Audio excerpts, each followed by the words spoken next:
Sfortunatamet il-pandemija tal-Covid-19 ħalliet vittma oħra f'pajjiżna, raġel ta' 71 sena li kien pożittiv għal-virus u li tella lat ta' vittmi għal 463. Dan fil-waqt li fuq il-paġna ta' Facebook il-Ministeru tas-Saħħa ħabbar li fl-aħħar sigħat irriżultaw 59 każ pożittiv ġdid ta' Covid-19 f'pajjiżna. Kollox matul il-ġimgħa li għaddiet irriżultaw 411 il-każ ġdid, l-akbar ammont sa minn nofs is-sajf illi għadda. Min-naħa l-oħra l-pazjenti rikoverati fl-isptar Mater Dei huma 10, fosthom 2 li jinsabu fit-taqsima tal-kura intensiva. Madankollu mhix tingħata l-ebda informazzjoni dwar il-persuni li jinsabu fl-isptar fosthom l-etajiet jew jekk dawn humiex imlaqma jew le.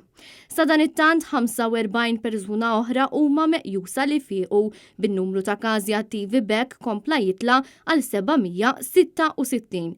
Il-Ministeru qal ukoll li sal-ġimgħa ingħataw aktar minn 90,000 booster tal-vaċċin.